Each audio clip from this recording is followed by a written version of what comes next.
Rewind, your week in review is sponsored by the Transportation Development Association of Wisconsin. Sharing one goal, enhancing the quality of life in Wisconsin through the development and maintenance of a strong transportation network. The Transportation Development Association of Wisconsin. It's how we get there. Because I don't want to go backwards. I want to keep going forward. Together, that's exactly where we're going to go. God bless you.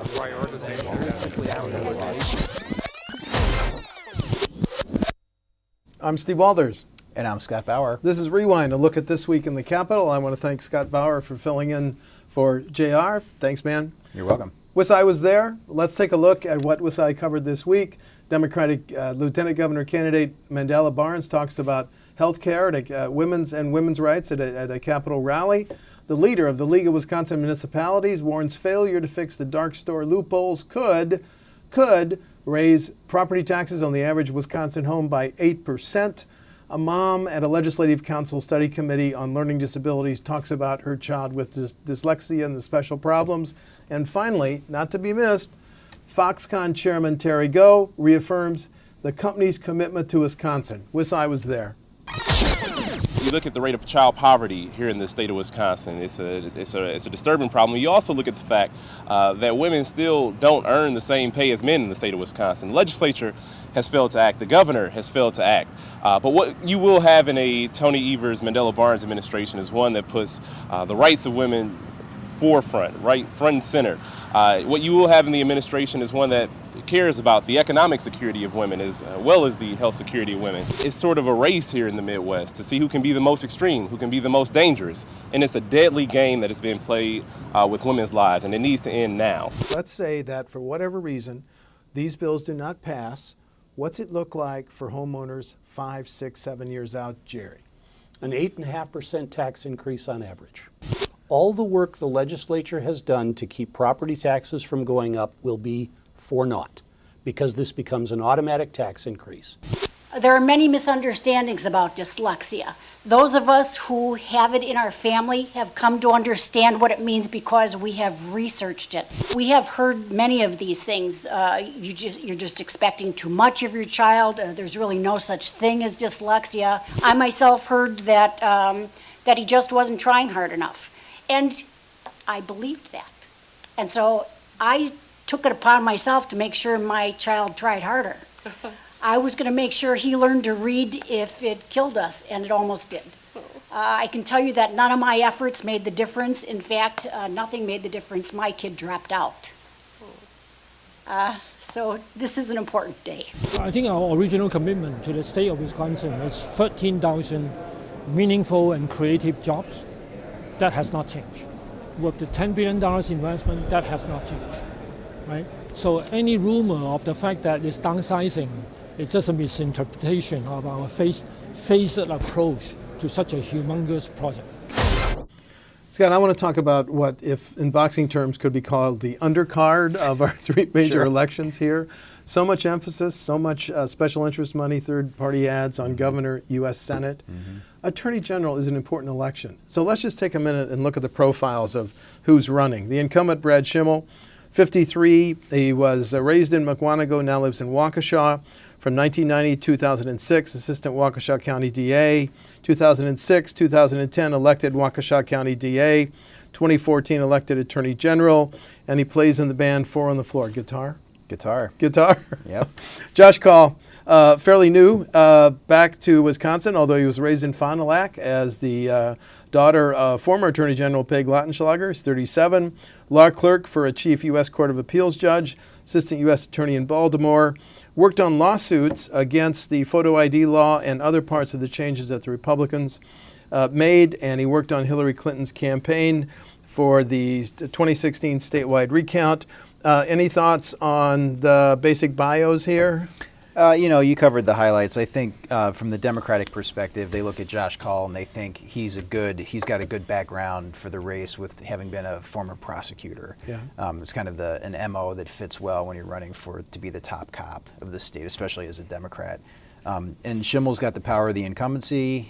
He's been there for 4 years. He was a DA, which Kaul doesn't have. So they both have their strengths and weaknesses as in their biographies. But Schimel has told both of us, Josh Kaul has, quote, never prosecuted a case. Right. Anyway, so let's get to some of the issues here. First of all, the rape kit, the backlog in rape kits. Now, you and I have seen press releases. I don't know if they're from One Wisconsin Now or other anti-Schimel groups saying only 9 kits were tested in the first 2 years. That's a powerful number, but now talk about how Schimel is trying to fix that as he ends his first term. Right. So he's said repeatedly that all the kits will be tested by the end of the calendar year 2018. They farmed them out to private labs. There's been a lot of debate over whether it's correct to even call it a backlog. Why some of these haven't been tested. In some cases the people involved can't be found, or they're not bringing charges, or the cases are essentially dead. Right. There's a number of reasons to explain what's going on here, or to attempt to explain what's going on here. Politically, though, it's a tough issue for him because you can run ads that talk about a rape kit backlog and throw up some numbers up there that are going to, at least in a 30-second spot, it's going to resonate with people. Whereas digging into the weeds a little bit, it gets pretty complicated pretty quick. Yeah, and when I go to the Schimel campaign website and he talks about his long personal history, he says, I was surprised when I ran for Attorney General to learn that there were 4,000 backlogs in the rape kits. So it's an issue that it's going to play a big role, I think, in this campaign. Yeah, it could end up being the thing we talk about more than any other. I mean, that Josh Kaul would love that to be the case if we spent the whole campaign talking about an issue that he argues Brad Schimel has failed to lead on. Yeah. Okay, but let's get to another point. How much interest will there be on Attorney General with so much drama, so much money focusing on U.S. Senate and Gov? Your thoughts? There's a couple telling things on that point. So I'm sure you've talked on this show about the Marquette Law School poll. Yes. Charles Franklin has not asked about the Attorney General race. I haven't asked him why he hasn't asked, but typically he doesn't ask about races where he feels like the knowledge is going to be so low that the response rate is not going to be significant. That's why he doesn't poll on state Supreme Court races, for example. So he just put a poll out a couple weeks ago, nothing on the AG's race in there. No head-to-head. No head-to-head.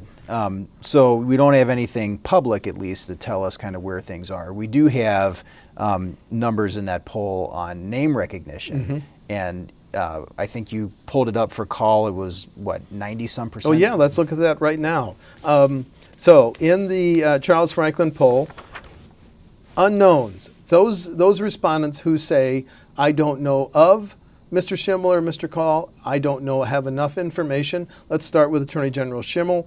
57% of respondents don't know enough of Brad Schimel or don't know of him. A stunning 92% gave the same answer for Democrat Josh Kaul. 92%. And we're, 2 months? 2 months out. I mean, to me, it's stunning, and it's not, really. I mean, he hasn't run a single ad. The fact that he didn't have a primary opponent, so there was no primary for him. He's primarily, the best I can tell, he's been out there raising money and meeting with, Democratic groups and kind of building the support he needs to run these final 2 months. Right. Maybe more surprising is Schimel's number, given that he's been the AG for 4 years, and I don't know the partisan breakdown, but that includes, obviously some Republicans who don't know enough about him to have an opinion. Right.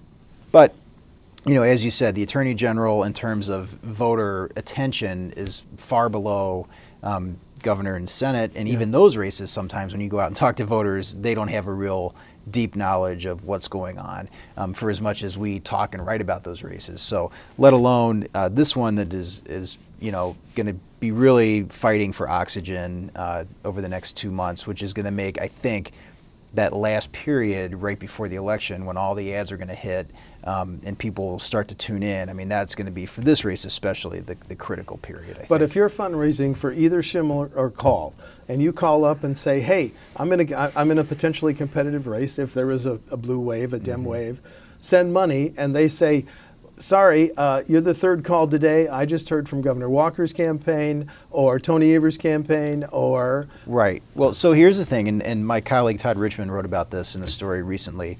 You know, the attorneys general nationwide are important this year for Democrats because and Republicans, because that is in a lot of places where the front line is being fought on some of Donald Trump's policies. Yes. And so I think the fundraising pitch for probably both of them is that, you know, for Schimel, it's to say, hey, look, I'm here, you know, filing these lawsuits and doing the legal work that needs to be done to take on leftover things from the Obama administration and to defend President Trump's policies. And Kaul will make the exact opposite argument, saying, I can get in there and stop these lawsuits that, you know, were filed against Obama-era policies and not pursue the ones that, you know.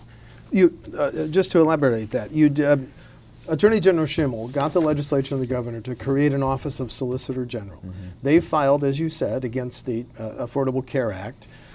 They've had some results. There was a decision yesterday. We're getting back $18 million or something. Mm-hmm. But the extent of this new emphasis on suing against federal laws is going to be an issue that Mr. Kaul is going to raise. Right, and Schimel likes to talk about it too. Yeah, because the base eats that up. He praises, yeah, right. praises it, Mm-hmm. praises it.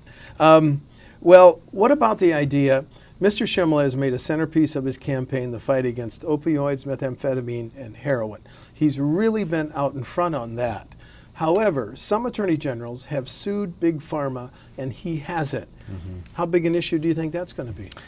You know, I'd like to see some polling data on how people feel about that issue in terms of voting. Mm-hmm. It's obviously something that gets a lot of attention. A lot of communities are struggling, probably almost every community in the state is struggling to some degree with opioid, heroin abuse and all of that.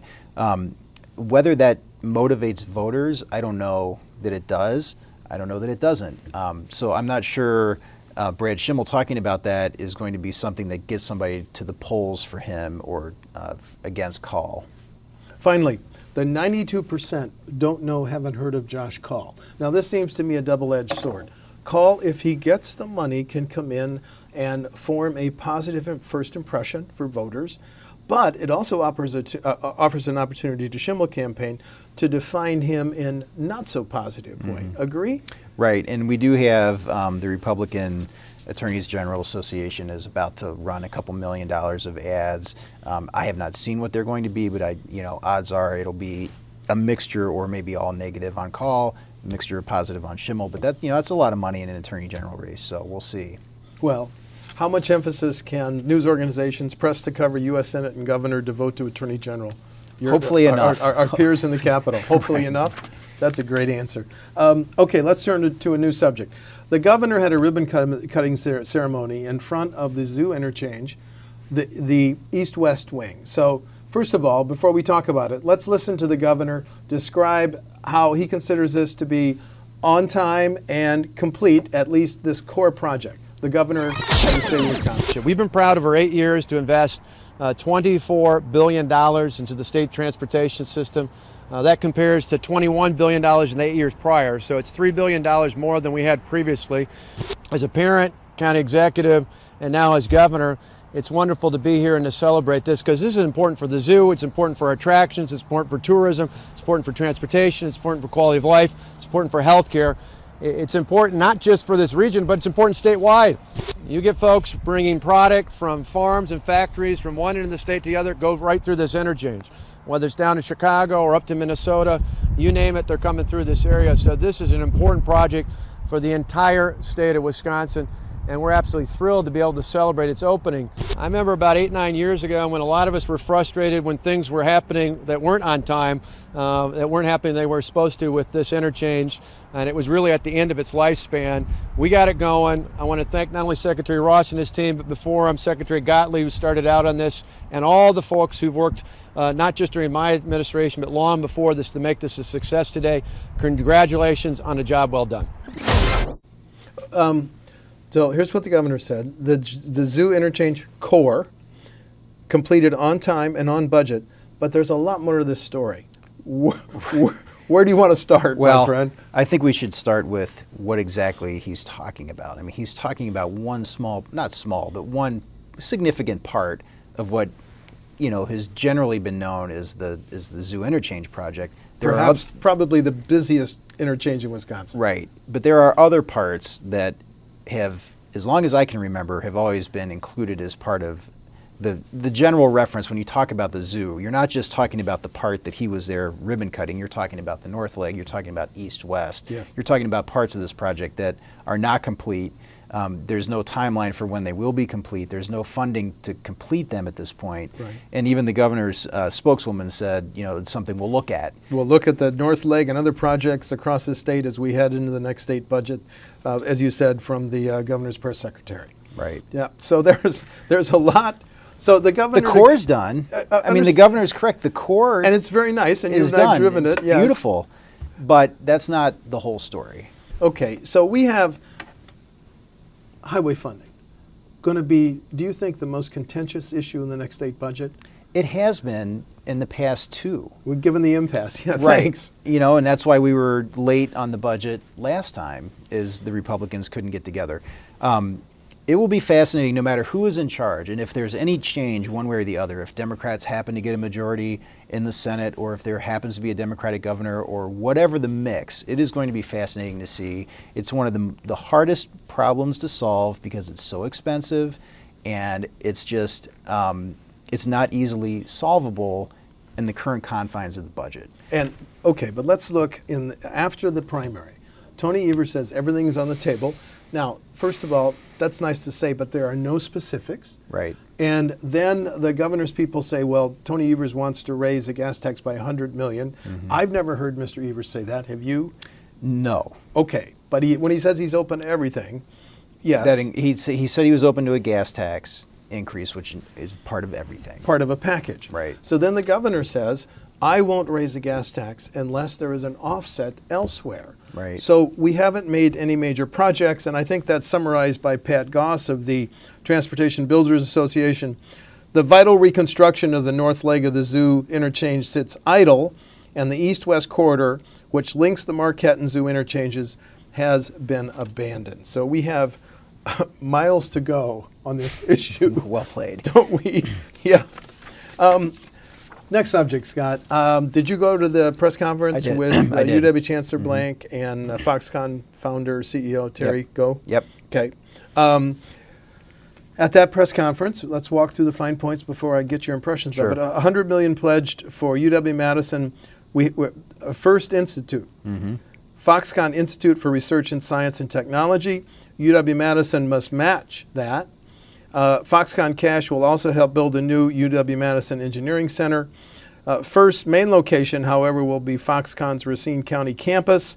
Foxconn also promised $25 million from Milwaukee Area Business Consortium. Before I give you a chance to offer your thoughts on that, let's listen to some segment from this press conference, please.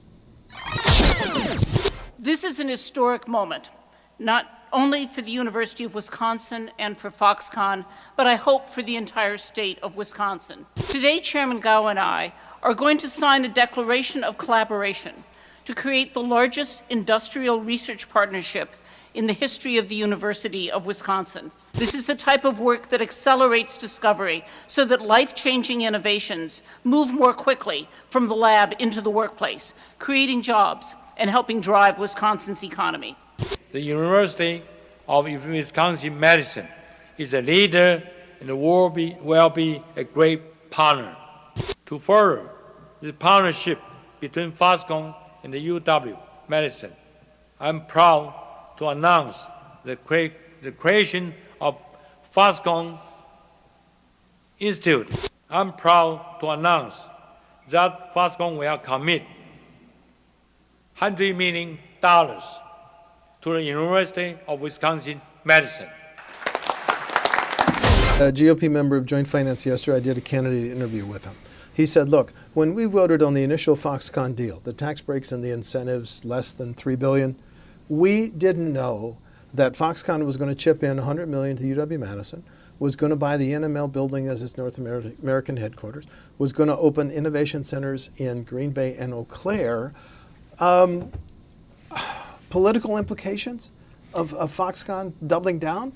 It all sounds great, right? Yeah. You know, $100 million gift to UW, the innovation centers you mentioned, but none of this will come to fruition before November. The $100 million pledge, the UW has 2 years to come up with its $100 million, which Chancellor Blank said that they will do. Okay, but just I'm going to stop you on that. When the Regents just approved their budget recommendation, they want $108 million more. That didn't include any Foxconn. No, this is all being privately raised. It's part of a larger effort to raise a substantial amount of money at UW. So this is, you know, think of it as a challenge grant. It's not dollar for dollar. It's not if you raise 50 million, we'll give you 50. It's like, here's 100 million, you bring 100 million, and we'll have a $200 million effort. Okay. But voters aren't going to know whether that happened or not before November. Voters aren't going to know whether the Mount Pleasant main campus turns out the way Foxconn says it will. You heard Louis Wu reiterate again that they're committed to the jobs and the investment number, but the type of plant has changed from what they originally proposed and that the contract was written on. So Democrats say there's no way you can get to these job numbers the way the plant is going to be, the way you're talking about the plant now will not employ those number of people. It's all just to make the point that there are a lot of questions out there about what is going to happen, how much money is actually going to be at play here.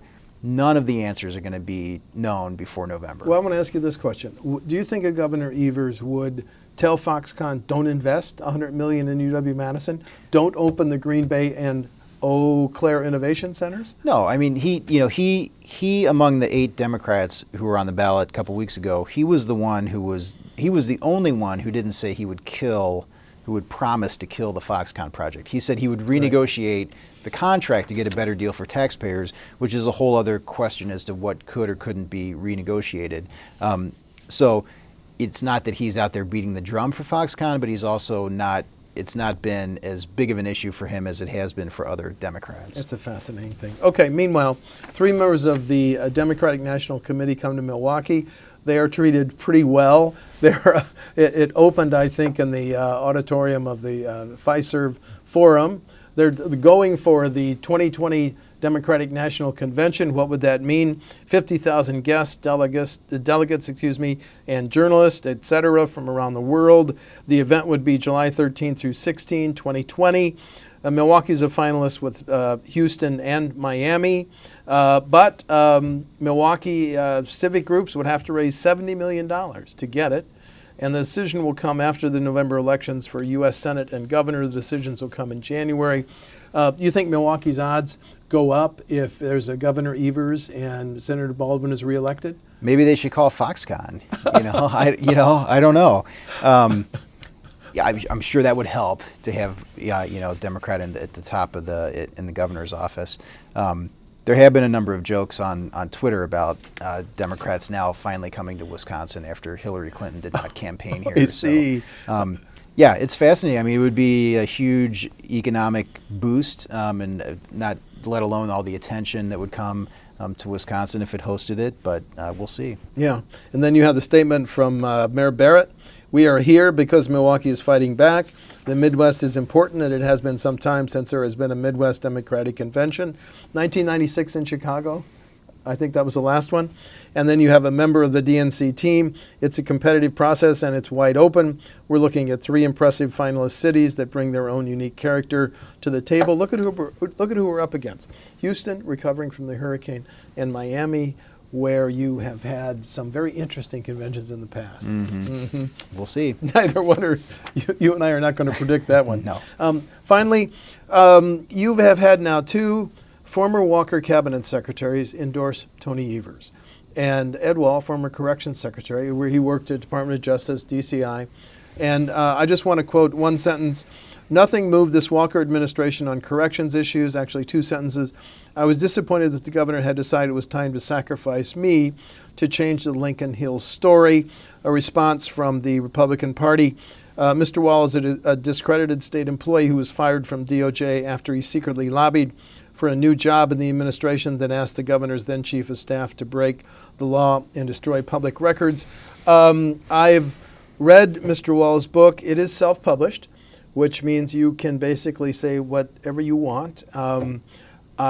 might be a little too self-serving. I don't know if you've had a chance to read it. I haven't read everything. I've read sections of it. Okay. Then you have Peter Bildstein, who in 2011, when he was named Secretary of the Department of Financial Institutions, said, "Governor, I'm going to take so seriously your challenge to create 250,000 jobs that I'm going to get a tattoo on my shoulder." And the governor said, "Maybe you ought to get it on your forehead." He says in his Tony Evers ad, "I thought Scott Walker was different, but he's just another politician looking out for himself." And the governor's spokesperson, Mr. Bildstein's comments reflect sour grapes because he was dismissed for opposing the governor's policies. How serious do voters care about this stuff? You know, that is the question, right? Will this resonate with voters? Who knows? You can guarantee that you will see the ads out there with them talking about it, and maybe voters won't take the time to dig into the details, but it may resonate on the level of, oh, these guys, you're against, something must be wrong. You're against your former boss for whatever reason.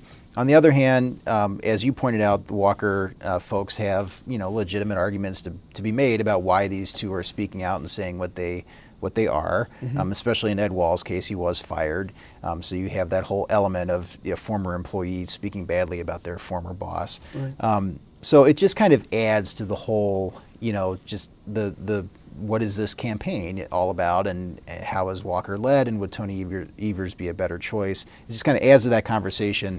I don't see these two being a major player. However, one common theme in both their criticisms is they were told, don't put anything in records.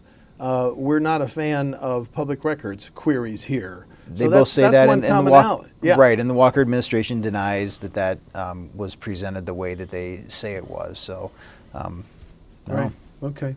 And interesting, this week, Wisconsin is now in a complete state of emergency because of the flooding. How's your basement? Dry so far. Okay, dry so far. I'm Steve Walters. I'm Scott Bauer. That's Rewind for August 31st. I want to thank Scott for sitting in for JR. Thank you. You're welcome. Thank you. Rewind, your week in review, is sponsored by the Transportation Development Association of Wisconsin. Sharing one goal: enhancing the quality of life in Wisconsin through the development and maintenance of a strong transportation network. The Transportation Development Association of Wisconsin. It's how we get there.